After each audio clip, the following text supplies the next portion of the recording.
day 2 of the Project Obake build. Today what I'm going to do is I'm going to get into the interior of the truck, start pulling out the seats, pulling out whatever I can, and you know, try to see and inspect what the tub is actually like. You know, how rusted out it is, what I'm going to need to cut, what I'm going to need to replace. I want to make sure that everything's structurally sound, and so it's going to be a lot of grinding, a lot of cutting. I got a new tool that I'm hoping to use, you know, to try to make it easier. So I'm not going to be sitting there with the, you know, with the angle grinder and trying to do it all there. So I got something else that's going to help strip away, you know, the interior, and we'll see what happens. So that's the plan. So a lot of cutting, a lot of welding, but day 2, starting with the teardown. Years of junk, little bits of rats. We got all kinds of stuff in here. So let's clean this up and see what we're working with.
All right, so I've been doing a little vacuuming underneath the passenger side. There's all kinds of junk in there, a rat's nest, and all kinds of other stuff.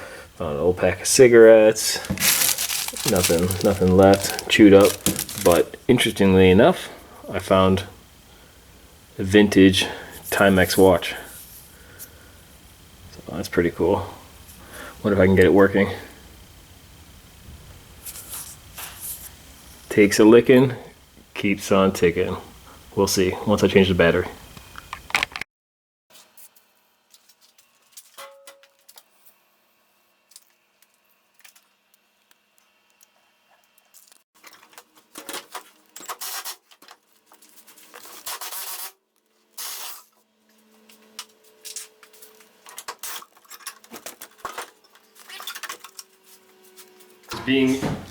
This is all just held in by these two. That's all rotted out down there. Let me try to pull this out.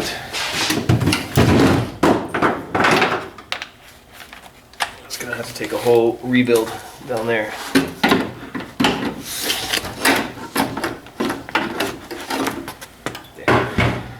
Get through that.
All right, so here's my new toy. It's a Porter cable 4-inch restorer. So all it really does, it's kind of like a drum, and on the drum it has different size grit, like kind of like almost like a flap disc, but if you think about it as a cylinder instead of an actual disc. So it has different grits. I saw Eastwood was advertising theirs, but it was more money, and I've had pretty good luck with Porter cable stuff. I know their quality went down, but you know, I still use a lot of Porter cable tools. You know, like all my 20 volt stuff is Porter cable, and I've had good luck with them. So you know, they're different drums with different sanding things, and I bought together like flap disc type things for it as well. So what I plan to do is sand down the whole vehicle with this stuff. I mean, a lot of stuff is painted, so in decent condition. So I may not touch on that stuff, you know, because I don't want to create any surface where the rusting can happen. But here's what we're looking at, and I'm hoping it's going to make my job a lot easier. And the best part about it, I didn't spend anything on it. I used my Amazon rewards points, right? So I ended up getting it for free using my Amazon card. So that's it. So it's, you know, plugs into a wall socket, and the drums go on here, and then I can use that to just work away on the tub of the truck. So we'll see how it works. I'm hoping it works well, and it's gonna save me a bunch of flap discs. I like to use those for, you know, different areas that I can't get into or whatever. This is just be, you know, highly efficient and just roll along the entire tub of the vehicle and get that surface prepped. Well, what's wrong with this picture? Here's the drum that goes in the actual tool. Okay. Here is the extra sanding wheels, or whatever you call these things, that I bought. Now the problem is, this is a 4-inch restorer, but your idiot narrator here purchased a 5-inch. So you can see the dilemma I'm in, because now it doesn't fit. So now what I'm gonna have to do is I'm gonna have to buy discs for a 4-inch. I don't know why they sent me these ones. I thought I bought the ones for this. Anyway, I won't be able to use this right now. So I'm gonna be going back to using the damn flap discs on a angle grinder for the time being, until Amazon can deliver, which I don't know if they will because of the whole coronavirus thing. Okay, so I'll make that order and see how long it takes. Hopefully it doesn't take a month. All right, so I ordered an 80 grit and a 120 grit drum for this thing on Amazon right now. Luckily I still had points that I can use. Came out to like 86 bucks. So super expensive, but you know, hopefully the drums last a while and I'll be able to use it for the entire vehicle.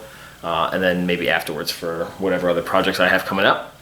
We'll see. I don't know how long they're gonna last. But they did come with these like sandpaper type deals that go on, that fit on the drum that it comes with. So I'm just gonna try it out. I want to see what it's like. You know, give it a little test run, and then if it sucks, I'll wait for those drums to come in. I have to check when the shipping is gonna, you know, when it's actually gonna arrive. It says possibly by Saturday. Today is Tuesday.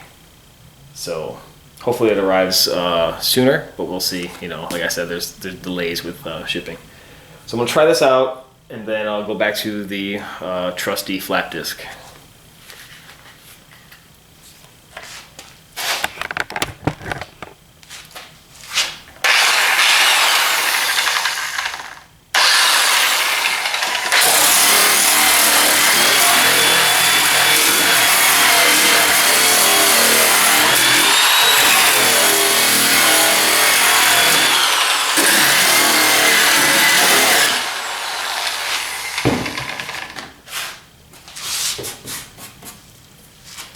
that works awesome. I have to wear a mask because I'm inhaling a lot of rust, but this thing is working great. With the proper discs, I think it's going to be super easy work. Look how quickly it gets down to bare metal. You know, that's a little bit too much. You know, I'm going through the paint, so I have to make sure I go with a higher grit, I think, and maybe apply less pressure on it. Oh, it's on max setting too, so maybe that has something to do with it. I don't know. Yeah, but it's working phenomenally. I don't mind going to in the tub on the inside going to bare metal, because I plan on, you know, obviously I plan on putting in a lot of patches and doing all kinds of stuff, and then I'm going to coat this whole thing with Monster Liner.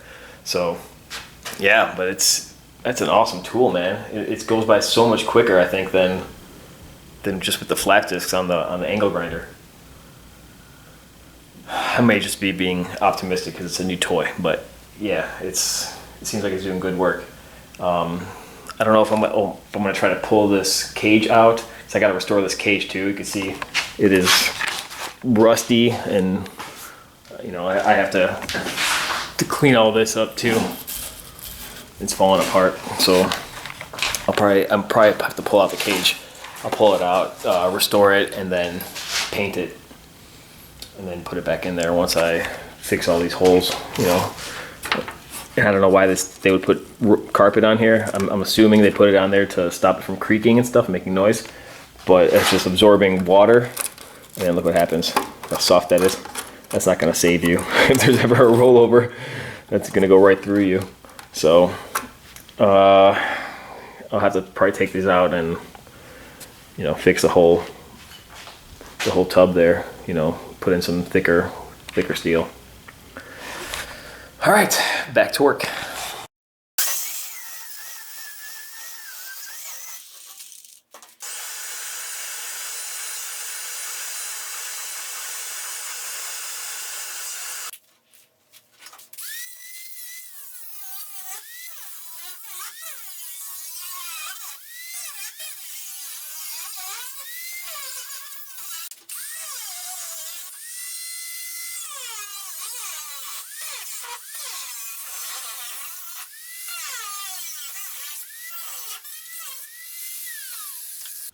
Well, that's it for today.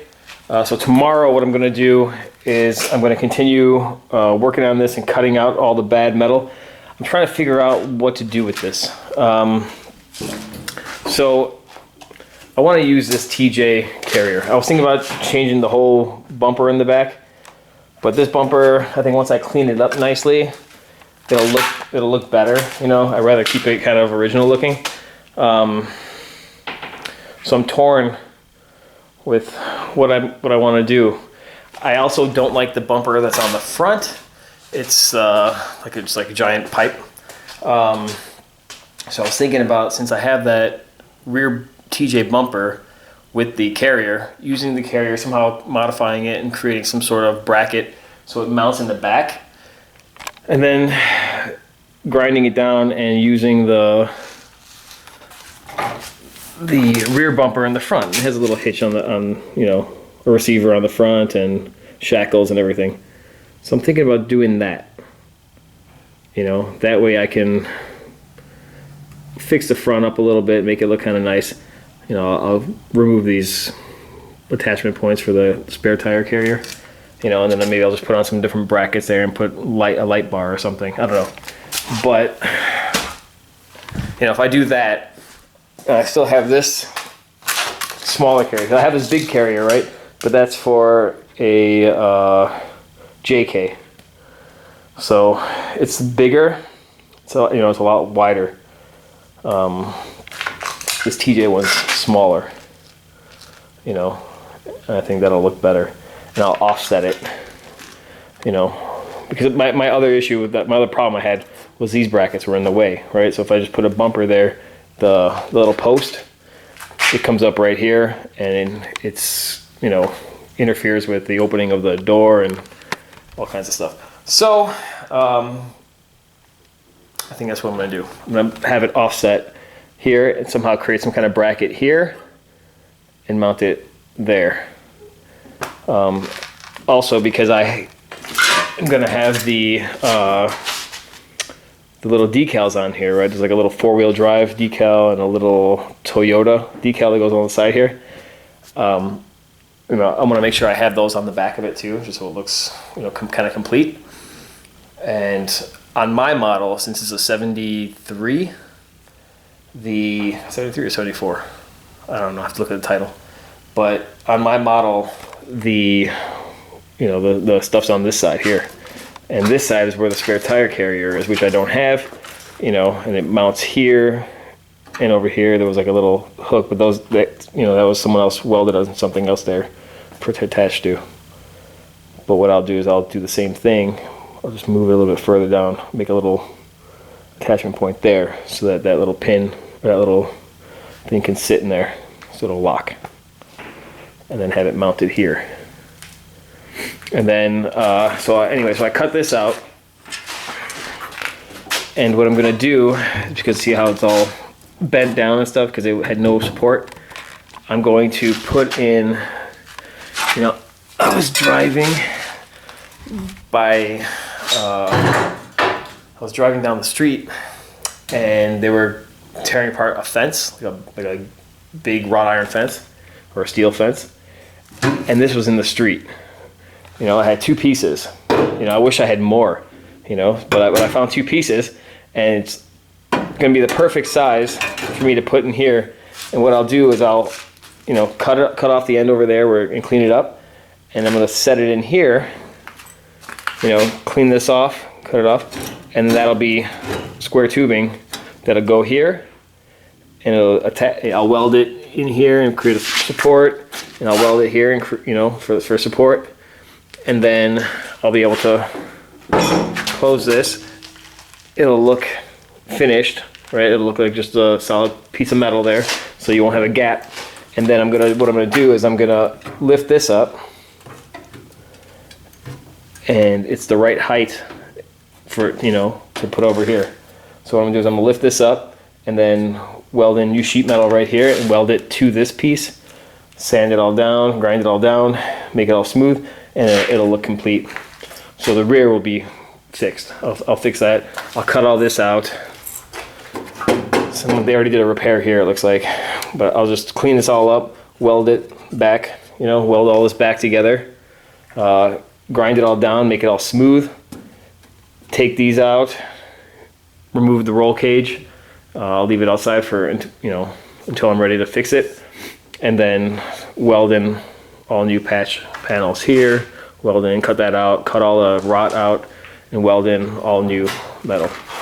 You know, and once I grind it all down, you know, it cleans up nicely, and then I'm going to coat it with an etching solution, and then primer it and paint it.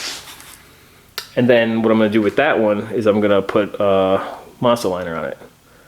So, you know, this I'm going to have to do a little bit more work with, fix that up. You know, and then this stuff's easy. You know, it's just the stuff inside the truck that's like the tub, that's the difficult stuff, because that's going to be supporting, you know, weight and stuff like that. The other stuff is cosmetic. It's easy to fix. I don't think it's going to be too much work. I mean, it is a lot of work, but it's not, you know, it's not going to be a ridiculous amount of work. And then what I'll do is I'll remove the wheels, you know, and jack it up and do all the work inside underneath the wheel wells and underneath the truck and fix all that, fix, you know, grind down and fix up whatever I need to fix. But that's where we're at. And yeah, you know, the great thing about it is it's such a simple truck. It's literally just like a little tub, you know, riding on top of a chassis. There's nothing much to it. You know, the front, luckily I'm okay. All that's okay. It just needs to fix the glass. But if I do, I don't know if maybe I'll sell it without fixing the windshield. But that's all. It's all simple stuff. You know, straight up very utilitarian car. There's nothing much to it. You know. So that's good. You know, I imagine if I had to pull carpet out and do all this stuff, you know, if it was like a later model, it'd be different. But this is going to be just a a fun little Jeep to beat on and whatever, but I'm gonna make sure it looks good. And I think if I fix it up and sit it outside with a for sale sign, I might have some offers, because who doesn't like a old FJ?